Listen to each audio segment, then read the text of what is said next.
नमस्कार दोस्तों, हमारी जो कल के मूल अधिकार चल रहे थे और हमारा जो अंतिम मूल अधिकार था संवैधानिक उपचारों का अधिकार, उसके अंतर्गत हमने पढ़ा था कि अनुच्छेद 32 के तहत यदि हमारे किसी भी मूल अधिकार को कष्ट पहुंचाया जाता है, उसका हनन होता है, तो उनकी रक्षार्थ हम किसी भी देश के सर्वोच्च न्यायालय या उच्च न्यायालय में याचिका दायर कर सकते हैं। उसके संदर्भ में सर्वोच्च न्यायालय अनुच्छेद 32 के तहत 5 प्रकार की रिटें जारी करता है। कल हमने उन 5 रिटों के बारे में पढ़ा था, सिर्फ लिखवाया था। आज विस्तार से जानकारी प्राप्त करते।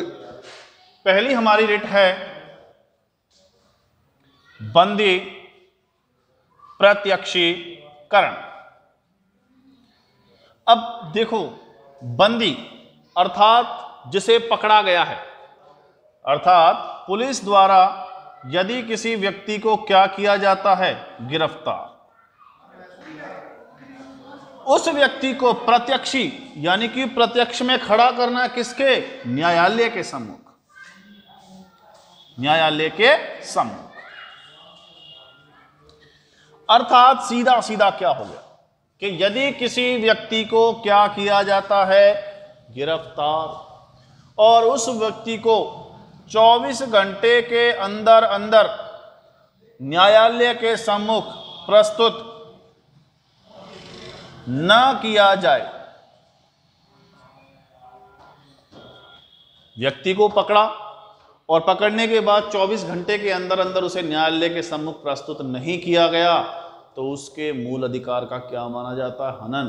अनुच्छेद 22 हमने पढ़ा था। गिरफ्तार व्यक्ति के लिए 3 स्वतंत्रताएं कि उसे 24 घंटे के अंदर अंदर किसी भी न्यायालय में सम्मुख प्रस्तुत करना अनिवार्य होगा, और यहां पर नहीं करा तो मूल अधिकार का क्या हो गया? हनन हो गया। ऐसी कंडीशन में सुप्रीम कोर्ट रिट जारी करते कौन से बंदे? प्रत्यक्षीकरण। और इस रिट के माध्यम से पूछा जाता है कि आपने जिस व्यक्ति को पकड़ा है उस व्यक्ति को न्यायालय के सम्मुख प्रस्तुत क्यों नहीं किया, उसकी गिरफ्तारी का कारण क्या है, आपने उसे इतने दिन पकड़ करके क्यों रखा है। तो इसकी डेफिनेशन क्या होगी कि यदि किसी व्यक्ति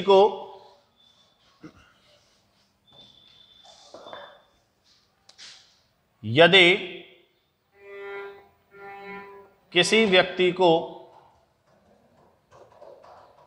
गिरफ्तारी के बाद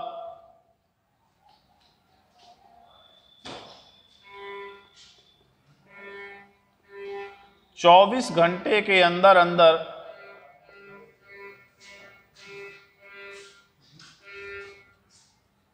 न्यायालय के सम्मुख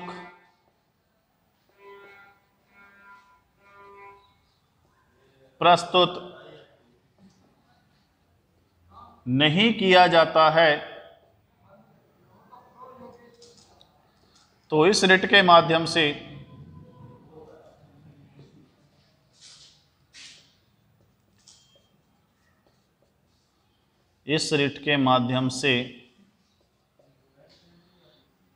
सुप्रीम एससी द्वारा संबंधित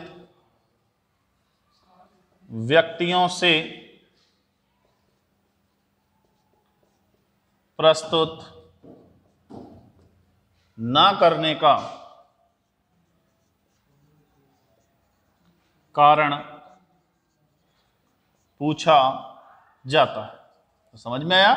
यदि किसी व्यक्ति को गिरफ्तार किया और गिरफ्तार करने के बाद 24 घंटे के अंदर अंदर उसे न्यायालय के सम्मुख प्रस्तुत नहीं किया, तो इस रिट के माध्यम से न्यायालय द्वारा पूछा जाता है जिन्होंने गिरफ्तार किया कि आपने इस व्यक्ति को 24 घंटे के अंदर न्यायालय के सम्मुख प्रस्तुत क्यों नहीं किया, और आपने इसे गिरफ्तार क्यों किया और इतने दिन अपने पास क्यों रखा।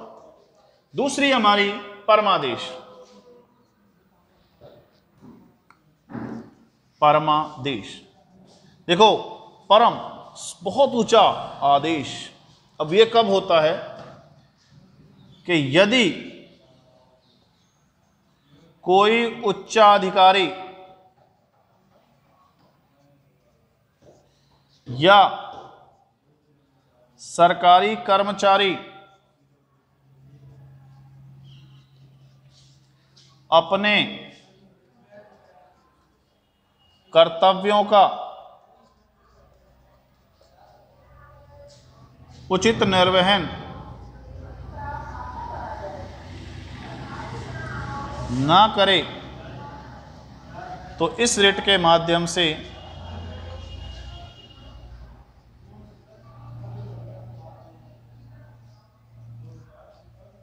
उस व्यक्ति को अपने पद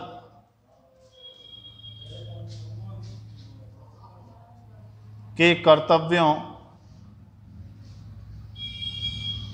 का पालन करने के लिए कहा जाता है।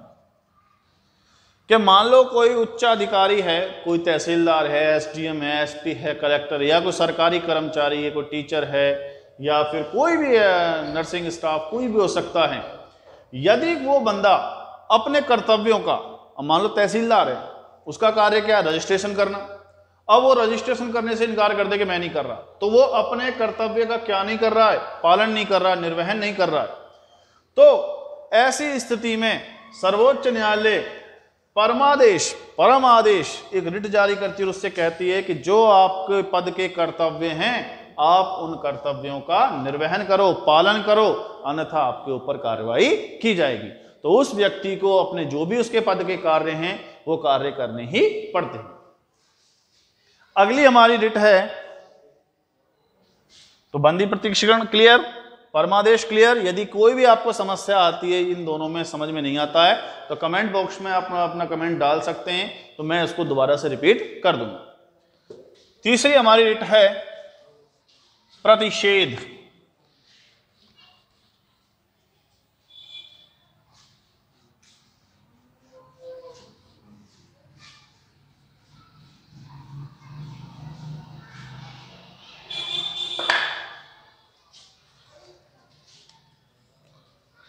प्रतिषेध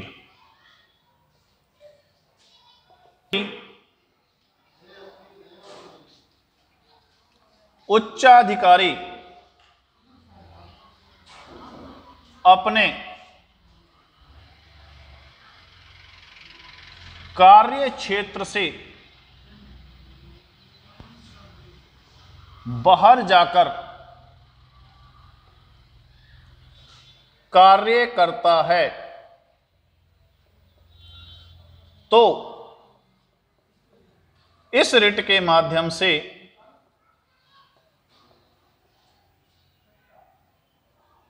उसे ऐसा करने से रोका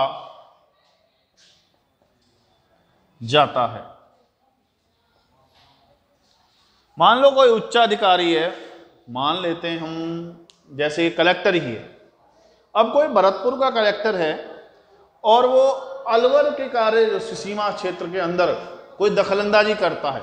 अब उसका कार्य क्षेत्र कौन सा है? भरतपुर है, लेकिन वो दखलंदाजी किस में कर रहा है? अलवर में, अर्थात कार्य क्षेत्र से कहां जा रहा है? बाहर जा रहा है। तो यदि कोई उच्चाधिकारी ऐसा करता है, अपने कार्य क्षेत्र से बाहर जाकर कार्य करता है, तो इस रिट के किससे? प्रतिषेध, रोक दो, रुक जाओ, इस रिट के माध्यम से उसे ऐसा करने से रोका जाता है कि भाई साहब आपका ये कार्य क्षेत्र नहीं है, आपको यहां पर कोई दखलंदाजी नहीं करनी है। सीधे सीधे शब्दों में, यदि आप यहां पर टांग मत अड़ाइए, आप अपने कार्य क्षेत्र में ही रहिए। यदि वह फिर भी नहीं मानता है तो फिर उसके ऊपर उचित कार्यवाही की जाती है। अगली हमारी रिट है चौथी, उत्प्रेषण। यह रिट क्या कहती है? इस रिट के माध्यम से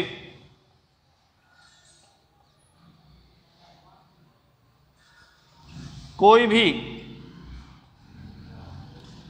उच्च न्यायालय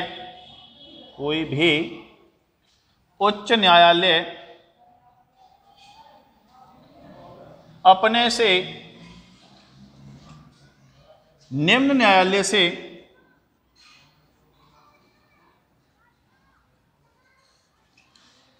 कोई भी सूचना मांग सकता है।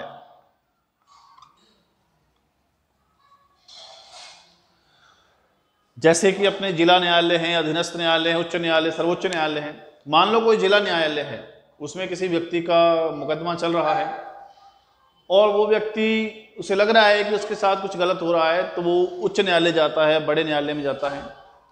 तो कोई भी उच्च न्यायालय यदि उसे लगता है कि इस व्यक्ति के साथ गलत हो रहा है, इसके मूल अधिकारों का हनन हो रहा है, तो वह बड़ा न्यायालय अपने से छोटे न्यायालय से कोई भी संबंधित कोई भी सूचना मांग सकता है। अर्थात उस निम्न न्यायालय को, अपने से उच्च न्यायालय को यदि कोई सूचना मांगता है तो उस सूचना का जवाब देना ही पड़ेगा, अर्थात वो सूचना उसे पहुंचानी ही पड़ेगी। अंतिम हमारी रिट है अधिकार प्रच्छा। इसमें क्या है कि यदि कोई व्यक्ति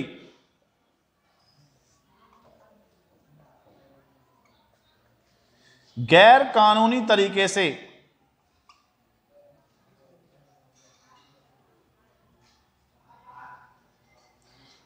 कोई भी सरकारी या गैर सरकारी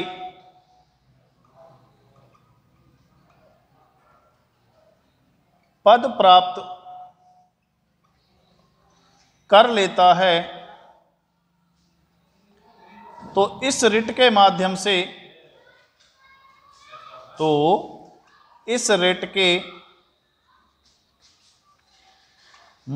से उस व्यक्ति से पूछा जाता है कि आप किस अधिकार से